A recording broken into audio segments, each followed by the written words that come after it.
everyone. I want to thank, like everyone else, Bruce and Carla for all the hard work that they've put into this, along with so many other people that have helped them.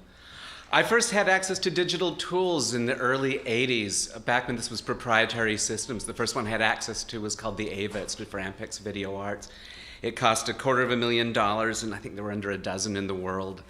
So I've been around these tools for so long that I'm probably about 400 years old in computer years on these. So I'm going to show you a few things that go back a little ways. This is an image from the first digital show I ever had. This was in the early 80s. Now, I was frequently asked why I was using these rather clunky, rather inexpressive tools back then. And the answer I developed was that artists have always used technology. In fact, if you think about it, the use of tools, the use of technology, and the creation of art is probably one of the most defining human characteristics that we have.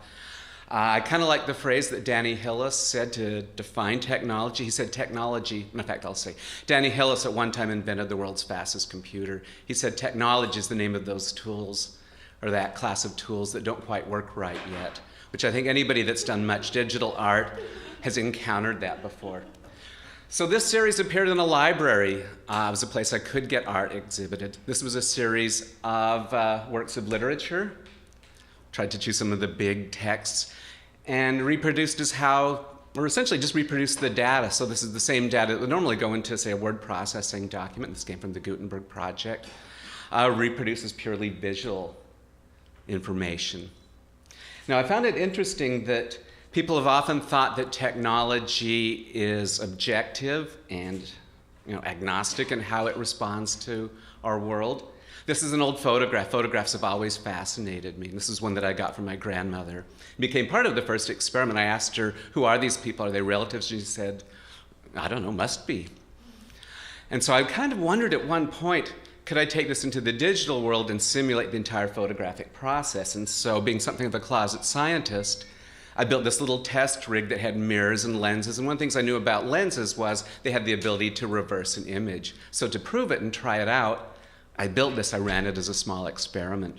And this kind of inspired my work for a number of years.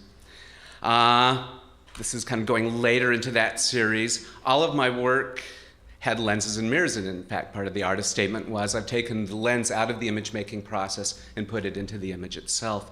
And as David Hockney's come up before, this was probably the early 2000s, about 2002, 2003. He had talked about artists using the hot technology of their day, lenses and mirrors, to produce images.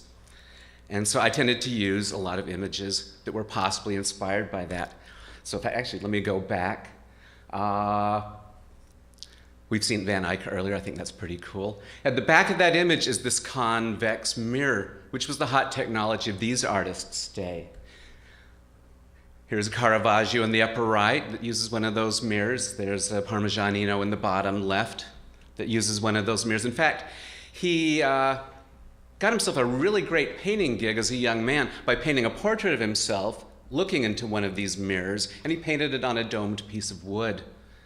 So it kind of would simulate the mirror process itself.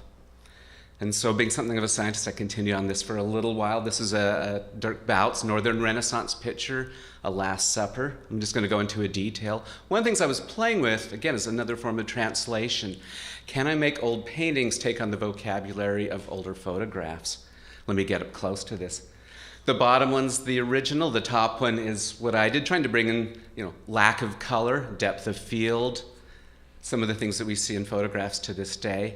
So the bottom is the original, and I noticed that the central figure, kind of a Christ figure, and kind of a Buddy 2 over, had these very egg-shaped faces, which seemed rather strange.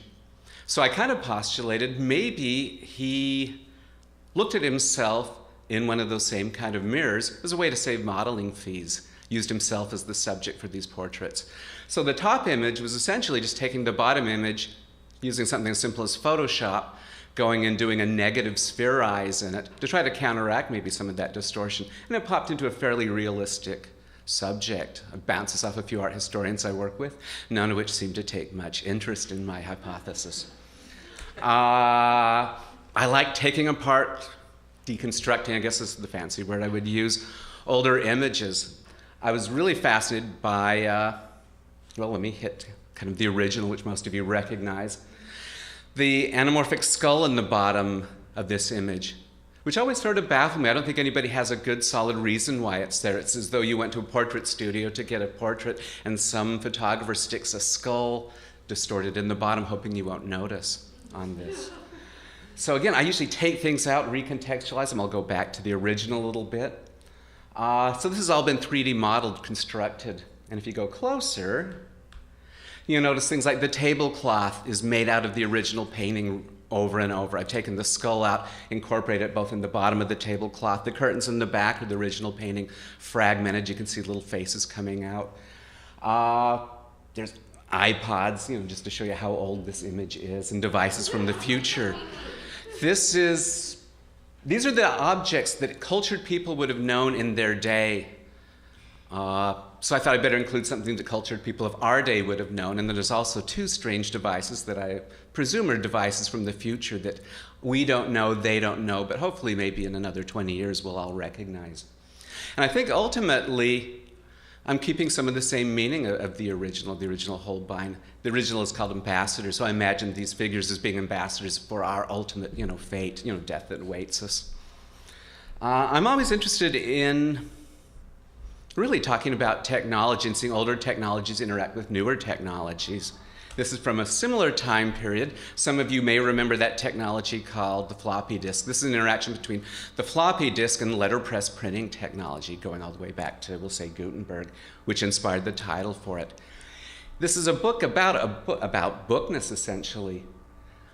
In the covers of these books, in the book boards, which are floppy disks, which were still used in that day, were the real books. This was a collection of, I thought, some of the great world literature put into this text. So this book actually talks about the difference in maybe archival rates. I still have students that think digital means forever. I'm old enough to know that's not the case. Actually, there's been one phrase that, digital lasts 5 years or forever, which comes first. In fact, as I was putting this presentation together, some of those first images I had a hard time bringing up in my laptop because they were saved in Photoshop 2.0 format, which apparently, Adobe CC doesn't particularly like anymore. So going back to another hot technology of its day that tells us the truth, photographs don't lie. This was spirit photography from about the 1860s. A man named Mumler made the first spirit photograph at that time. And because this was following the American Civil War, people looked to technology to let them know about the existence of their departed loved ones.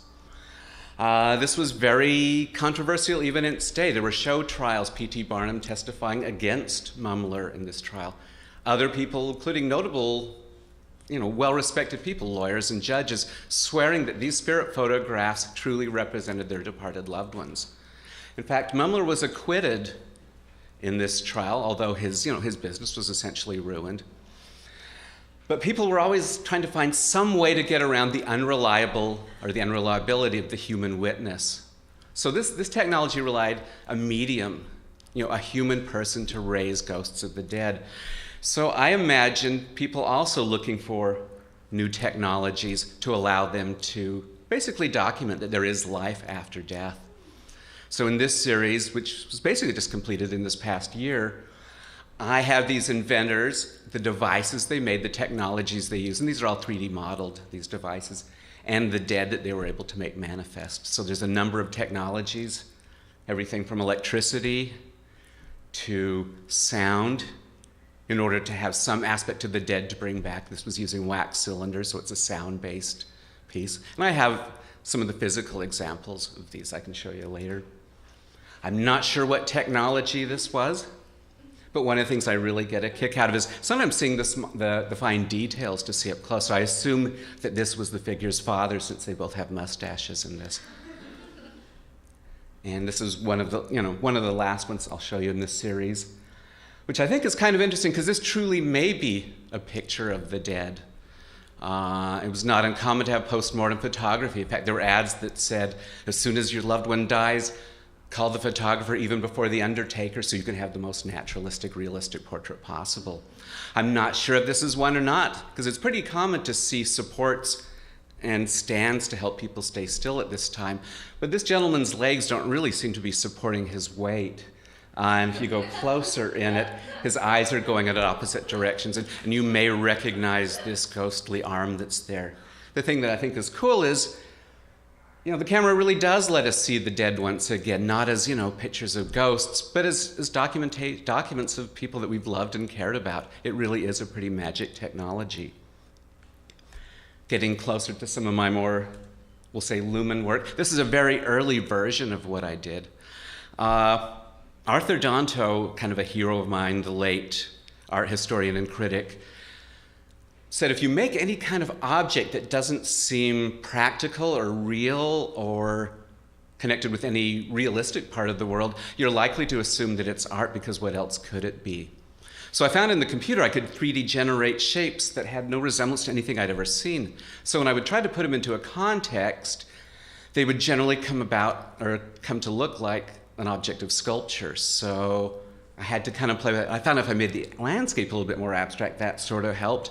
I tried making them into more realistic, natural objects, as though they were trying to communicate to us through strange messages in informal forms. But because I'm really interested in history, that's something that happens as you get older. You have more history yourself and you become more interested in what came before. I ran across the images of Karl Blossfeld that would document strange organic shapes. This was about the turn of the previous century, and he made his own camera to be able to do this. And so that kind of inspired me to work with this. And one of the things I noticed about organic life forms is that they're all made out of their own environment. So the backdrop of these and the texture that's wrapped on these are all from the same source, places that I hike, places that I inhabit. And one thing I think has come up tonight, that biology and genetic manipulation is becoming a strong metaphor, because we're doing it both in the virtual world and we're doing it in the physical world. And so this generated a series of images that I've been calling 5 anomalies that talk about just our ability to put jellyfish genes into rabbits to make them glow, make genetically modified food. We can make essentially totally virtual worlds, both physically and digitally. So this is sort of the Lumen piece. So the texture you see around that's the same texture you're seeing made for its own environment. If I zoom in a little bit closer on a few of these, you can kind of start to see some of the landscape that forms these, trees, mountains, snow on the mountains, and sky. So I'll just go through some of these kind of quick. I still like the real world and some of those technologies, even though it's pretty sloppy and hard to predict. I kind of like the digital realm because it lets me be a total control freak. But I really love and crave and miss some of the more traditional processes. So even though I'll use digital, I'll go back into older technologies. This is 19th century technology of tin types. I had some plates that I was doing of the ghosts, essentially going full circle. And I decided, because I knew a few were kind of flawed, and I kind of liked the flaws, I'd take the whole process full circle. Because one of the things I like about chemical processes, they had the ability to surprise me and let me see things that I'd never imagined before, which is something that digital also has in common. So thank you very much.